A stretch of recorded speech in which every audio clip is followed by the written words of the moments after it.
Sabi ko lang sa kanila to play for 40 minutes. Medyo inconsistent kami with the way we are playing, especially on the defensive end. So, ang focus namin really was, well, una, to put in the effort.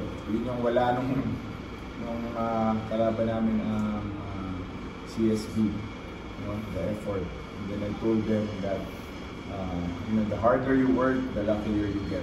Yun yung nakalagay sa board namin. So, and I think yung hard work nila paid off today. Yung effort nila defensively was definitely there. And then, it was total team effort talaga.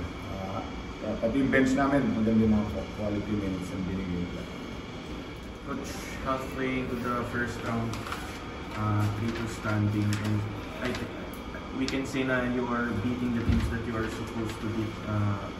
Kumusta lang po yung optimism nyo ngayon?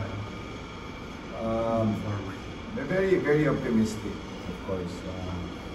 We're learning a lot of things about each other itong season na to. Things that I feel will help us down the line. And yun, before the season sinabi ko na it's all about growth. And feeling ko, even in the losses, we are beginning to realize how to play with each other, how to be selfless, how defense is very important in our philosophy, in our system. And in little things, yung sinasabi ko sa kanila na napaka-importante, dapat hindi nila take for granted yung mga maliit na bagay.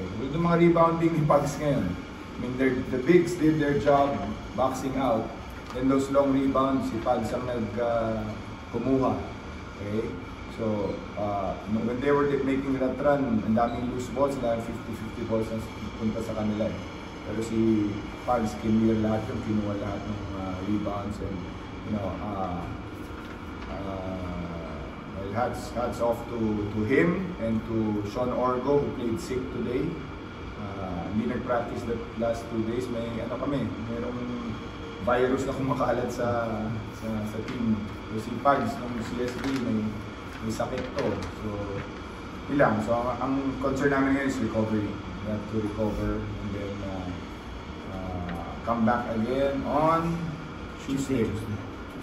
Ilan po yung